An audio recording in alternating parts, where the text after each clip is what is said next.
भगवान विष्णु 4 महीने के लिए सोते हैं। देव सोनी एकादशी पे सो गए। अब देव उठनी आएगी ना कार्तिक में, तब बढ़िया चकाचक उठेंगे। 33 कौटी देवता। भगवान विष्णु जब शयन से उठते हैं, देव सोनी एकादशी को जब भगवान उठेंगे, नेत्र खोलेंगे, तो प्रथम दर्शन भगवान विष्णु श्रीमद् भागवत कथा, स्कंद पुराण, पद्म पुराण, अग्नि पुराण, जितने भी पुराण उठाना चाहे सारी पुराणों को उठाकर देखना कि प्रथम वर्णन आपको मिलेगा कार्तिक महत्तम का, कि भगवान नारायण सर्वप्रथम जब नेत्र खोलते हैं, अपनी देव सोनी एकादशी से सोकर देव उठनी एकादशी पर जब उठते हैं, तो भगवान नेत्र खोलकर सबसे पहले किसका दर्शन करते हैं? किसका दर्शन? स्कंद पुराण कहती है, विष्णु पुराण कहती है कि भगवान नारायण जब नेत्र खोलते हैं तो खुद की अर्धांगिनी लक्ष्मी भी नहीं, महाराज ब्रह्मा आदिक देवता सब खड़े, पर भगवान नेत्र नहीं खोलते। कब तक? जब भगवान शंकर अपने ही मुख से भगवान श्री हरि का गुणगान नहीं गाते, डमरू का नाद नहीं। जब देव उठनी एकादशी पर उठते हैं, जब मेरे भगवान विष्णु अपना चरण नीचे रखते हैं, तो एक कुबेर और दूसरी स्वयं लक्ष्मी भगवान के चरण को अपने हाथों में झेल लेती है। उठनी एकादशी है, बहुत ध्यान देना महाराज। जिन बेटा बेटी का विवाह नहीं हो रहा, 30 साल के हो गए, 28 साल, 40 साल, 25 साल के हो गए, विवाह नहीं हो रहा, तो आज बेलपत्री पर दोनों पत्तियों पर लाल चंदन लगाइए और बीच वाली पत्ती पर पीला चंदन लगाइए। जिसका विवाह नहीं हो रहा उसके लिए का है, आज ही करना पड़ेगा, परंतु देव उठनी एकादशी के दिन आज ही का है, बस साल में एक ही बार होता है वो। नीचे की दोनों पत्ती पर लाल चंदन और बीच वाली पत्ती पर पीला चंदन। महाराज पीला चंदन लगाने के बाद में जो लाल चंदन है, उस लाल चंदन से 7 बिंदी पीले चंदन वाली पत्ती पर लगवा दीजिए। जिस लड़का लड़की का विवाह नहीं हो रहा, उससे लाल चंदन की 7 बिंदी लगवा दीजिए, और लगवाकर जहां पर अशोक सुंदरी का स्थान है, वहां पर उस बेलपत्री को उसका नाम और गोत्र बोलकर, जिस व्यक्ति का विवाह नहीं हो रहा, नाम और गोत्र बोलकर आज रात्रि के समय पर या आज शाम के समय पर उस बेलपत्र को देव उठनी आज एकादशी के दिन भगवान शंकर की अशोक सुंदरी की जगह पर चढ़ा दो और बाबा से विनती कर लो, बाबा मेरा मंगल विवाह हो, ऐसा निवेदन कर लो। 3 महीने के अंदर विवाह पक्का, भगवान विवाह पक्का करा ही दे। अशोक सुंदरी वाले वो करना आज ही पड़ेगा देव उठनी एकादशी पर। ये प्रयोग बाकी के दिन का नहीं है, केवल देव उठनी एकादशी का प्रयोग। किसी लड़का और लड़की का विवाह नहीं हो रहा, 30 साल हो गए, 32 साल हो गए, 34 साल हो गए, लड़का लड़की का विवाह ही नहीं हो रहा, बहुत टेंशन है माता पिता। कोई मंगली है, कोई मांगलिक है, संबंध हो ही नहीं रहा, बहुत प्रयास कर रहे हैं। एक प्रयास छोटा सा कर देखिए। 4 दिशा का स्मरण करिए, पूर्व पश्चिम उत्तर दक्षिण। हथेली पर आटे का दीप लगाइए, घी भर लीजिए और 4 बत्ती उसमें अलग अलग रख लीजिए। थोड़ा सा पीला चावल हल्दी में कर उसमें डाल दीजिए। जो लड़का लड़की का विवाह करना उसी के हाथ में देना है। और देव उठनी एकादशी के दिन, जिस दिन देवता उठेंगे, जिस जगह पर तुलसी शालिग्राम का आप पूजन करते हो, गन्ने के नीचे, ईख के नीचे तुलसी का प्यारा रखकर पूजन करते हो, वहां पर भगवान शिव और भगवान नारायण का नाम लेकर उस दिए को दबा दीजिए और वहीं पर हल्दी का तिलक उस लड़का या लड़की का कर दीजिए और उसके हाथ में थोड़ी सी हल्दी लगा दीजिए। महाराज 2.5 महीने 3 महीने तो बहुत हो गए, उस बच्चा और बच्ची का विवाह पक्का हो जाए। आज एकादशी है, देव उठनी भगवान विष्णु की, इसलिए भगवान को सबसे ज्यादा प्रिय है ही क्या? तुलसी का दल। करूंगा मैं आप सबसे महाराज, मान लो कोई व्यापार में अगर तकलीफ हो, कमाई अच्छी नहीं हो रही हो, व्यापार नहीं चल रहा हो, तो निवेदन करूंगा कि किसी के चक्कर में मत पड़ना, कहीं जाकर पूछना मत ही। केवल देव उठनी एकादशी के दिन, जो अभी आने वाली है कार्तिक के महीने में देव उठनी एकादशी, इस दिन एक सिक्का, जब रात्रि को आप तुलसी जी की पूजन करें, ठाकुर जी की पूजन करें, एक सिक्का उसको नीचे रखकर उसको भगवान को विराजमान कर कर, तुलसी माता या शालिग्राम जी को विराजमान कर कर फिर पूजन करना। सुबह ब्रह्म मुहूर्त में 4 बजे जब आप देवता को उठाएं, वहां पर जब लीपन करें और उठाने जाएं उस गन्ने की झोपड़ी के अंदर, तो वो सिक्के को अपने पल्लू में डालकर हल्दी की कटोरी में भरकर दुकान में, व्यापार में, व्यवसाय में रख दें। अगली एकादशी तक बताना जरूर कि कितना लाभ मिला, कितना कमाया आपने, सूचना जरूर देना हो, बताना जरूर कि कितना प्राप्त हुआ। क्यों? क्योंकि नारायण श्रीमद् भागवत कथा कहती है, कार्तिक महत्तम कथा है, तुलसी का क्यारा सौभाग्यवती नारियां जब जल का सिंचन कार्तिक महीने में करती है तो उसका सौभाग्यता का आनंद पाती है। तुलसी बता देती है कि आपके घर की दशा क्या है।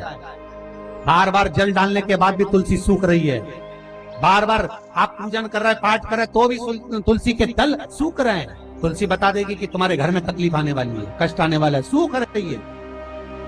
किसी ने जरूर कुछ ना कुछ ऐसा है कि इसमें घर में तकलीफ आएगी, तुमने लगाया फिर सूखी, फिर लगाया फिर। तुलसा महारानी बता देती है कि कष्ट है, और जिस गमले की तुलसा ढेर घमोर हो, फलित हो, आनंद में हो, तो उस घर में फिर दुख नहीं आता, समृद्धि खुद बढ़ती चली।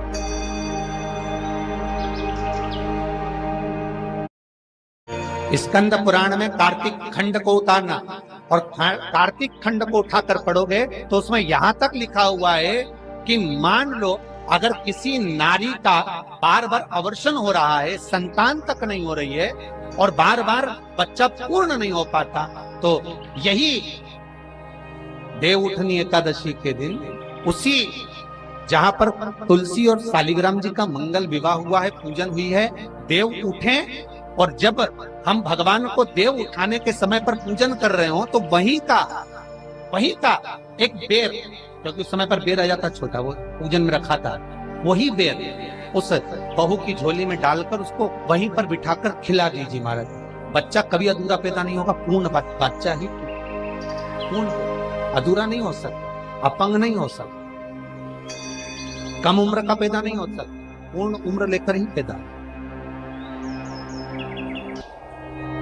शिव पर चढ़ा हुआ बेर शिवरात्रि, राम जी ने लक्ष्मण जी को जो संजीवनी दी थी, वो संजीवनी थी क्या? संजीवनी जब शबरी मिली, बेर चक्कर राम जी को देती है, और राम जी ने एक बेर लक्ष्मण को दे दिया, लक्ष्मण को लगा बताओ ये बेलनी का जूता खाऊंगा, लक्ष्मण ने फेंक दिया। अब लक्ष्मण को शेषनाग, कोई चीज फेंकेंगे तो पास में थोड़ी ना गिरेगी, दूर, कोसों दूर जाकर गिर गया वो बेर जहां गिरा उसके पौधा उत्पन्न हो गया।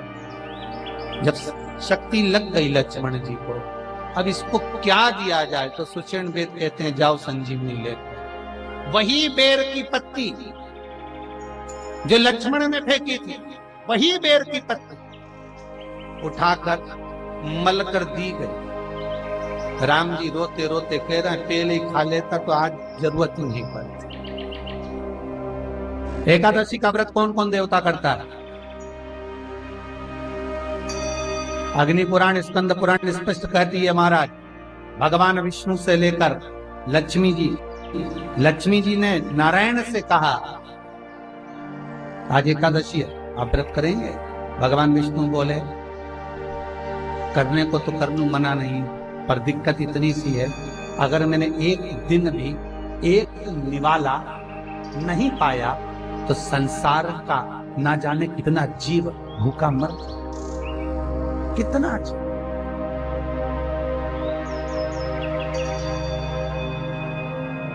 लक्ष्मी जी ने कहा तो मैं व्रत करूं कि ना करूं? नारायण के शब्द सुनिएगा महाराज, स्कंद पुराण, विष्णु पुराण, अग्नि पुराण। नारायण कहते हैं लक्ष्मी तू एकादशी का व्रत कर,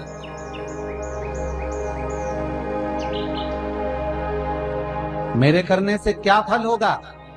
भगवान विष्णु अपनी पटरानी लक्ष्मी से कहते हैं, अपनी धर्मपत्नी से कहते हैं, लक्ष्मी नारायण अगर एक क्षण खाया बिना रह जाए तो पृथ्वी पर अनाज उत्पन्न नहीं होता, जमीन पर जो बीज बोया जाता है वो बंजर हो जाता है। अगर नारायण ना खाए तो अन्न का भाग मिलता नहीं है। संसार का लोग जलचर, थलचर, वायुचर सब भूखे मर जाए। और लक्ष्मी अगर तू एकादशी का व्रत करेगी, अगर नहीं करती है तो जितने माताएं, जितने पुण्यवान जीव एकादशी का व्रत कर रहे हैं, घर में तू प्रवेश नहीं करेगा। अगर तूने एकादशी का व्रत करा है और संसार का कोई मानव, चाहे जलचर हो, थलचर हो, वायुचर हो, जीव किसी भी तरह से अगर एकादशी का व्रत कर लिया है तो तू कम से कम उस घर में प्रवेश तो कर दे। इसे एकादशी का व्रत करना है। देव उठनी एकादशी है। संपूर्ण भारत की भूमि पर, संपूर्ण विश्व में आज भगवान कृष्ण, शालिग्राम जी भगवान और तुलसा मैया का मंगल विवाह हो रहा है। संपूर्ण विश्व में, पूरी भारत की भूमि पर पूरे सनातनी भाई बहन आज शालिग्राम जी के साथ में, लड्डू गोपाल जी के साथ में, भगवान नारायण के साथ में तुलसी जी का मंगल विवाह करेंगे। हम भी चाहते हैं कि आप भी मंगल विवाह करें, पर निवेदन है आप भी भीष्म पितामह जैसे आज भगवान से कह देना, भोलेनाथ मैं भी अपनी बुद्धि रूपी बेटी को तुझे समर्पित कर रहा हूं, इस बेटी को तुम ले। सबसे ज्यादा भटकने वाली है ये बुद्धि, ये चित्त, ये वृत्ति, ये भटकता रहता है।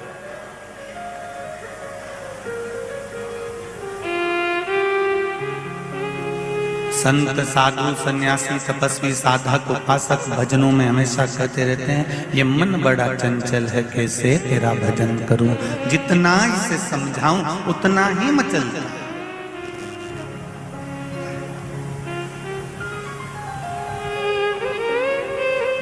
ये बुद्धि इतनी विचित्र है, ये बुद्धि, ये मन, ये चित्त इतना विचित्र है कि ये स्थिर रहता ही नहीं। कहती है तूने मुझे नदी का वेग बनाया है, हम तुझे श्राप देते हैं कि तू पौधा बनेगी, तू वृक्ष बनेगी। वो वृंदावन कर तुलसी बनी है, तुलसी का पौधा लक्ष्मी का ही स्वरूप।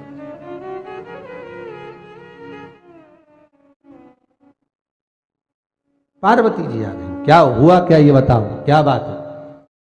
पार्वती जी, इसने मुझ पर हंसा है, गंगा जी कहती है। सरस्वती कहती है मुझे श्राप दिया है इसने, लक्ष्मी। क्रोध आया, मां पार्वती बोली क्या क्या है ये तुम्हारा विवाद, रुको जरा।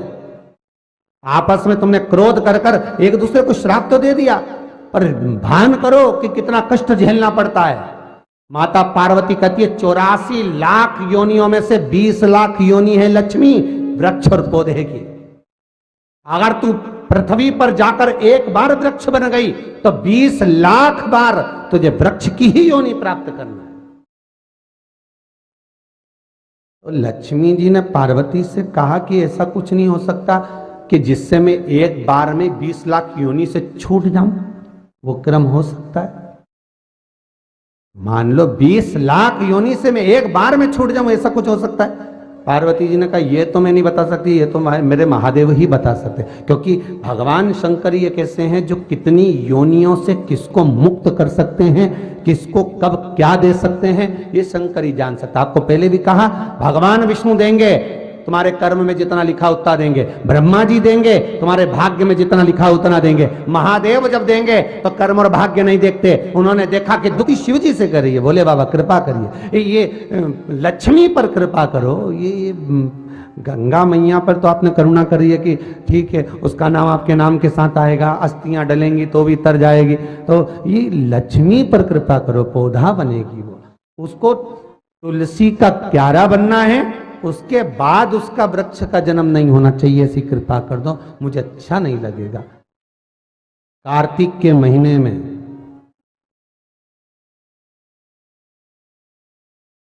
लक्ष्मी जो तुलसी के क्यारे के रूप में प्रगटी है, उसकी मंजरी को जो द्वादशी की तिथि के दिन भगवान शालिग्राम के चरणारविंद में समर्पित कर देगा, तुलसी उसके बाद कभी दूसरे वृक्ष का रूप धारण नहीं करेगी, वो एक ही रूप धारण कर कर मोक्ष पा जाएगी। अगला वृक्ष का जन्म नहीं होगा, क्योंकि 84 लाख में से 20 लाख योनि वृक्ष की, और वृक्ष की योनि पाना और उसको भोगना सबसे कठिन काम। इसीलिए हमारे हिंदू धर्म में एक नियम बनाया है कि तुलसी की सेवा में सबसे बड़ी सेवा कौन सी है? बोलो जम के जरा। तुलसी की सेवा में सबसे बड़ी सेवा कौन सी है? मंजरी को उतार देना। शास्त्र कहता है, यहां तक वर्णन करता है शास्त्र, अगर आपके घर में तुलसी का पौधा छोटा है तो वो कुमार अवस्था का होगा। वो तुलसी का पौधा जब घेर घमोर हो जाता है तब अखंड सौभाग्य को देने वाला हो जाता है। उसमें से पत्तियों को उतारा जा सकता है, उसमें से आप कोपल को उतार सकते हो, उसमें से पत्ती को आप उतार सकते हो। तकलीफ आ रही है, दुख है, लक्ष्मी नहीं आ रही, परेशान हो तो आज एकादशी है। 108 बेलपत्र की, जो बेलपत्र होते हैं उसकी, इसको छेद तो करते नहीं है सुई से, बेलपत्र की डंडी को बांधते जाओ 108 बेलपत्र की माला बना लो, और माला बनाकर भगवान शंकर के गले में, शंकर के शिवलिंग को जो चढ़ा देता है उसकी मनोकामना भगवान शंकर पूरी कर देते हैं। महाराज ने आप एक पीला चावल, हल्दी में रंगा हुआ पीला चावल, और एक बेलपत्र, एक कमलगट्टा भगवान शंकर की शिवलिंग पर समर्पित करने का प्रयास है। परंतु ये बेलपत्री, पीला चावल और एक कमलगट्टा, ये 5 दिन तो तुम ये दीपावली के पर्व के, और 5 दिन जो पचवीगन आएगा, पूर्णिमा का समय जब आएगा, उस समय अगर आपने ये दोनों समय पर एक बेलपत्री, एक पीला चावल, एक कमलगट्टा भगवान शंकर के शिवलिंग पर समर्पित करना प्रारंभ करा, ये 5 दिन इधर कर 5 दिन उधर कर, आपको कभी कहना नहीं पड़ेगा किसी के आगे कि भैया मुझे 500 की जरूरत है, तेरी जेब और तेरा घर भरा ही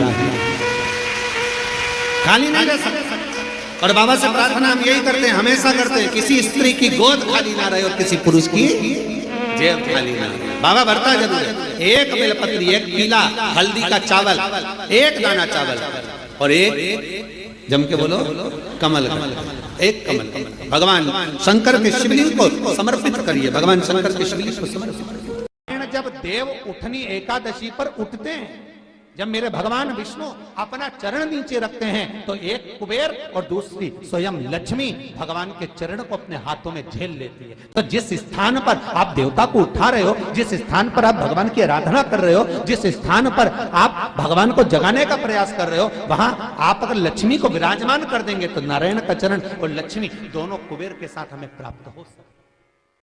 कार्तिक महीने में वैसे तो पचवीगन का महत्व बताया गया है स्कंद पुराण में, जो 5 दिन पीछे के होते हैं। आंवला नवमी से जो क्रम पचवीगन का चालू होता है, पूर्णिमा तक वैकुंठ चतुर्दशी के क्रम। कार्तिक महीने में 2 वस्त्र का विधान है, पीले कलर का वस्त्र और एक लाल कलर का वस्त्र। लाल वस्त्र अगर कार्तिक महीने में तुलसा महारानी पर ओढ़ाया जाता है और वही वस्त्र बाद में रख लिया जाता है संभाल कर, तो उस घर में किसी कर्म गति के कारण भी अगर अपशब्द निकल रहे होते हैं तो वो अपशब्द वो वस्त्र रोक लेता है। वो वस्त्र रोकता है। कौन सा वस्त्र? लाल वस्त्र, पीला वस्त्र। इन 5 दिन में अगर तुलसा महारानी को चढ़ाया जाता है और उसको रखा जाता है, तो जिस नारी के गर्भ से संतान नहीं भी हो रही होती है, उसके कक्ष में अगर वो वस्त्र कुछ दिन तक रखा रहता है तो ये निश्चित आती है कि गर्भ ठहरता जरूर है। ये पीले वस्त्र की और लाल वस्त्र की महत्वता कार्तिक महीने में। अब कई माताएं कहती हैं कि हमारे पास में लाल वस्त्र नहीं है, हमारे पास में इतना नहीं है, तो लाल कलर का लच्छा भी तो आता है, नाड़ा। बोलो आता है कि नहीं आता? लाल तुम्हारे घर में सिलाई करने का लाल कलर का धागा तो होगा ना कि नहीं होगा? लाल कलर का लच्छा तो होगा, नहीं होगा सफेद कलर का धागा तो होगा, उसको कंकु में डालकर